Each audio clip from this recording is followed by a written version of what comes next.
शिवली की सरजमीन है, वो आतंकवादियों की सरजमीन नहीं। किसी ने नहीं कहा। जब हम मजबूर हो गए तब खुद हमने ये फैसला किया कि अब हमें अपने पैरों पर खड़ा होना। जब हमने सर्च किया तो हमें एक आदमी दिखाई दिया जो हिंदुस्तान की पार्लियामेंट में खड़े होकर के आजमगढ़ के लोगों की, उत्तर प्रदेश के लोगों की बात कर रहे। हमने सर्च किया वो आदमी है कौन, तो हमने सिर्फ नाम सुना था, ओवैसी। आप यकीन नहीं करेंगे, जब हमने ढूंढना शुरू किया तो हमने देखा वही शख्स मुजफ्फरनगर में कैंपों में जाकर के मदद कर रहे हैं। उत्तर प्रदेश में MIM नहीं आई थी। जब हमने देखा कि एक हैदराबाद का शेर जिसे उत्तर प्रदेश का मुसलमान नहीं जानता, जिसे उत्तर प्रदेश के मुसलमानों ने कभी वोट नहीं डाला, जो हैदराबाद के मुसलमानों के इत्तेहाद की ताकत पर जीत करके हिंदुस्तान की पार्लियामेंट में जाते, लेकिन वो सिर्फ हैदराबाद की बात नहीं करते। हाजी रिजवान साहब कुंदरकी के MLA हैं, वो कुंदरकी की भी बात नहीं करते होंगे, बल्कि उन्होंने तो इल्जाम लगाया कि डॉक्टर कल्लू साहब ने जो जमीन दिया है वो 2.5 लाख रुपया देकर के दिया। MLA साहब हम लोगों के पास पैसे नहीं है और हमको कोई फंड नहीं करता, ना हमारा कोई बजट है। मजलिस इत्तेहादुल मुस्लिमीन का बजट उत्तर प्रदेश की गरीब जनता का पॉकेट है, वही पॉकेट खर्च करके मजलिस इत्तेहादुल मुस्लिमीन को चलाता। हम 2.5 लाख रुपया नहीं थे, हमारे पास है नहीं, देंगे का। आपके पास 2.5 करोड़ है, आप टिकट जाकर के पैसे लेकर के लाते हो, हमारे यहाँ नहीं चलता ये। बहरकैफ मेरे दोस्तों, जब हम लोगों ने देखा कि जिसे हमने वोट नहीं किया आज तक, आज वो उत्तर प्रदेश के मुसलमानों की आवाज हिंदुस्तान की पार्लियामेंट में उठा रहे, फिर हमने ये फैसला किया कि हम सफर करेंगे और हम इस क़यादत को तलाशेंगे। 1400 किलोमीटर में हमने कभी अपनी जिंदगी में हैदराबाद नहीं देखा था। हमने हैदराबाद का सफर तय किया। दारुस्सलाम को ढूंढते हुए हम दारुस्सलाम गए। न मैं अपने कायद को जानता था, न मेरे कायद मुझे जानते थे। हम दारुस्सलाम गए और वहां पर न कोई सिक्योरिटी थी, न कोई रोकने वाला, यूं हमारे कायद बैठे थे। हम गए, हमने कहा हम उत्तर प्रदेश से आए हैं। इन्होंने कहा मुझे उत्तर प्रदेश नहीं जाना है, मैं उत्तर प्रदेश में नहीं जाऊंगा। मैंने कहा उत्तर प्रदेश का मुसलमान उम्मीद भरी निगाहों से दारुस्सलाम की तरफ देख रहा है। मैं आपसे 2014 पार्लियामेंट इलेक्शन लड़ने की बात नहीं करने आया। जब मैंने कहा मैं इलेक्शन लड़ने की बात नहीं करने आया, तब मेरे कायद ने कहा ठीक है अब बैठिए, आप बात करेंगे। तब हम बैठे, उन्होंने कहा कि ठीक है, अगर आप तंजीमी काम करना चाहते हैं तो आप करिए, लेकिन हम 2014 का इलेक्शन नहीं लड़ेंगे उत्तर प्रदेश में। उसके बाद 65 सीट उत्तर प्रदेश में बीजेपी जीत करके आई। मुसलमानों ने वोट डाला। मुसलमानों ने कभी समाजवादी बहुजन समाज पार्टी को वोट नहीं डाला। बहुजन समाज समाजवादी कांग्रेस को छोड़ करके कभी बीजेपी को वोट हमने नहीं डाला। लेकिन इल्जाम हमेशा किस पर लगा? कलमा ला इलाहा इल्लल्लाह मुहम्मदुर रसूलुल्लाह पढ़ने वालों पर कि ये बीजेपी की बी टीम है। मेरे कायद की शक्ल, मेरे कायद शक्लन और अमलन भी मुसलमान है। हम लोग तो शक्लन है लेकिन अमल नहीं है। लेकिन मेरे कायद पर इल्जाम लगाने का मतलब समझ रहे हैं आप? ये इल्जाम सिर्फ एक बैरिस्टर सऊद्दीन ओवैसी साहब पर नहीं है, ये इल्जाम हिंदुस्तान में बसने वाले 14 करोड़ मुसलमानों पर है कि हम बीजेपी की बी टीम है। बीजेपी छोड़ करके समाजवादी में जाते हैं। गंगा जल का छिड़काव होता है, गौमूत्र का छिड़काव होता है, नहीं मालूम कौन सी वॉशिंग मशीन है उसमें डाल देते हैं। सुनील सिंह जिसने कहा था मुस्लिम औरतों को कब्रिस्तान से निकाल करके उनके साथ बलात्कार करो, वो सुनील सिंह समाजवादी पार्टी में चला गया तो वो सेकुलर हो गया। और आज कोई खामोश है, किसी की जबान नहीं है जो बोले कि सुनील सिंह को क्यों लिया गया। बहर गैप मेरे दोस्तों, मैं आपसे कह रहा था 2014 का इलेक्शन हम नहीं लड़े, 2017 का इलेक्शन हम लड़े 36 सीट पर। चलिए 36 सीट हमने हरा दिया ना, 36 हमने हरा दिया। यहां पर लड़े थे कि नहीं लड़े थे? 60,000 वोट मिला, बीजेपी जीती। कौन जीता? संबल लड़े थे, कौन जीता? लेकिन इल्जाम हम पर, हमने बीजेपी को। ठीक है, हम 36 लड़े थे ना, तो 367 सीट पे तुम बीजेपी को क्यों नहीं हरा पाए? क्यों नहीं हरा पाए? सपा कांग्रेस का अलायंस था, यूपी को ये 7% है, नाच गाना शुरू था। क्या हुआ?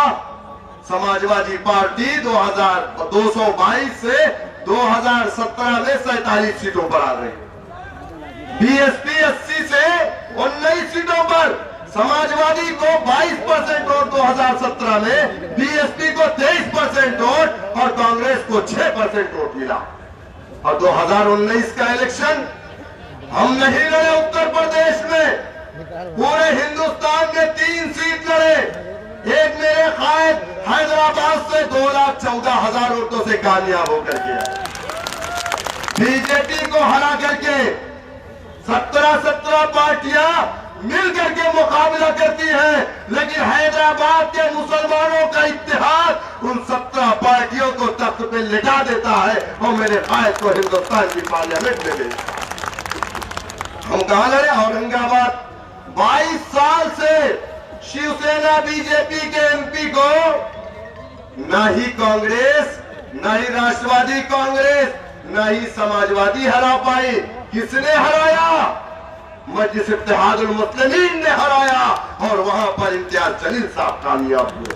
तीसरी सीट हम लड़े बिहार के अंदर, अख्तरुल ईमान साहब 3 लाख से ज्यादा वोट पाए, लेकिन वहां पर भी बीजेपी नहीं बल्कि कांग्रेस जीत करके आई। इल्जाम हम पर। उत्तर प्रदेश में 1 सीट नहीं लड़े। मेरे कायद ने उत्तर प्रदेश में आकर के कहा था कि मुसलमानों मुत्तहिदा तौर पर गठबंधन को वोट डालना। हमसे कहा था, हमने तमाम अपने लोगों से कहा, हम लोगों ने सपा बसपा गठबंधन को वोट डाला। आप बताइए क्या हुआ? 2019 के इलेक्शन में समाजवादी 5 सीटों पर, बहुजन समाज पार्टी, दोनों का अलायंस था। इससे बड़ा अलायंस उत्तर प्रदेश में नहीं हो सकता। उसके बाद उत्तर प्रदेश में 60 सीट अगर जीत करके आ रही है बीजेपी, कौन है जिम्मेदार? और समाजवादी का वोट 2019 में 22% से घट करके वो 17% हुआ। बीएसपी का 23% से कम करके 18% हुआ और बीजेपी का जो 40% था 2017 में, वो 2019 में बढ़कर के 50% हुआ। किसका वोट गया? ये इल्जाम है हम पर। लेकिन सुन लो मुसलमानों, रिजवान को जिता करके अगर आप ये समझ रहे हो कि ये तुम्हारी आवाज बनेगा, ये तुम्हारी आवाज नहीं बनेगा, ये अपनी पार्टी के उन मिलावटखोरों की आवाज बनेगा जो समाजवादी का यादव आधा लीटर में आधा लीटर पानी मिलाता है, ये उसकी आवाज बनेगा।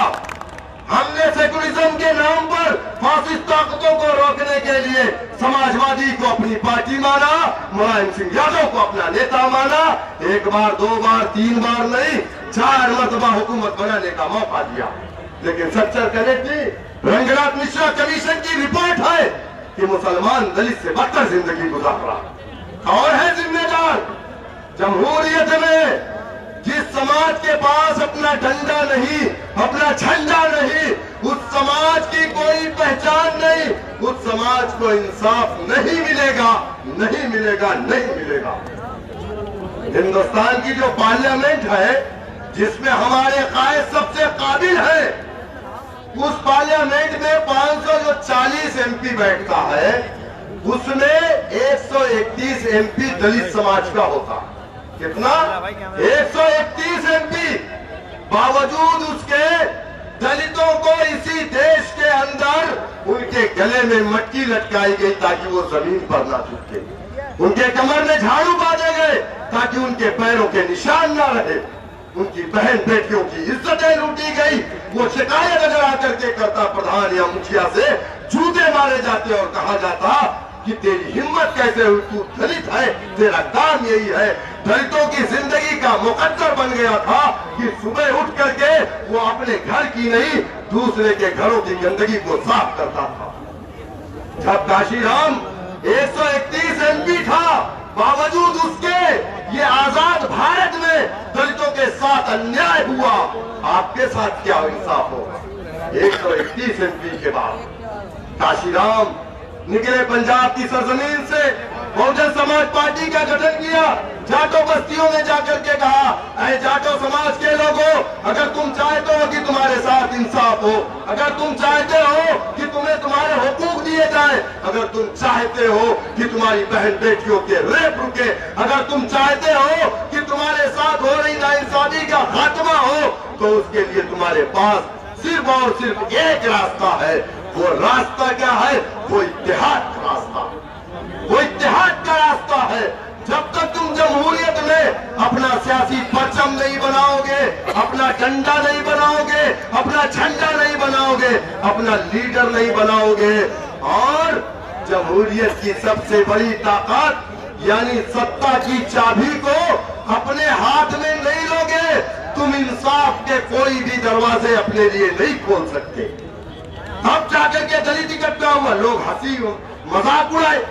लोगों ने कहा कि दलित समाज गोबर से दाना चुन करके खाने वाली कौम अब सत्ता में हिस्सेदारी की बात कर रही, जैसे आज हमारा मजाक उड़ाया जा रहा। ऐसे ही लोगों ने मजाक उड़ाया, लेकिन 11% जाटों ने मुत्तहिद होकर के दिखा दिया, अपनी कौम की बेटी को उत्तर प्रदेश के अंदर 4 मरतबा मुख्यमंत्री बनाया। आज हिम्मत है, दलित बस्तियों में अच्छे स्कूल है, दलितों के रहने के लिए अच्छे मकान है, दलित का बेटा एसएसपी नहीं बना, दलित का बेटा डीएम नहीं बना, दलित का बेटा तहसीलदार एसडीएम पटवारी नहीं बना, दलित का बेटा कानून गो नहीं बना। मुसलमानों, तुम्हारा बेटा क्या बना? आतंकवाद के झूठे मुकदमों में जेल की सलाखों में गया। यही ना 107, 116 की नोटिस आती है, खाकी वर्दी वाले मोटरसाइकिल लेकर के हमारे दरवाजे पे पहुंच जाते हैं, और जो हमको कहते हैं कि 20 लाख मुसलमानों को खड़ा करके गोलियों से भून दिया जाए, उन कुत्तों को क्यों नहीं गिरफ्तार किया जा रहा? क्यों नहीं गिरफ्तार किया जा रहा?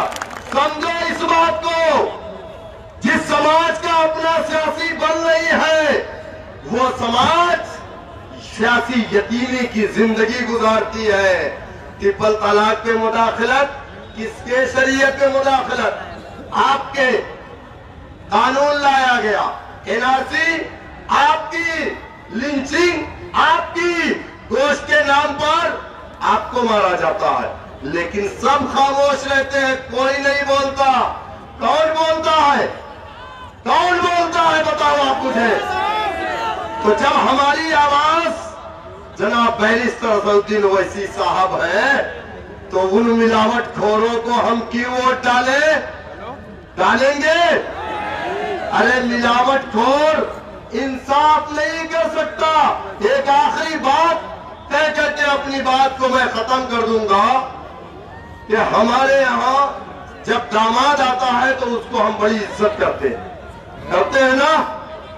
अगर सास के पास पैसे नहीं होते, पड़ोसी से उधार मांग करके, लेकिन गोश्त भेजा कीमा जरूर बनता है ना, इज्जत होती।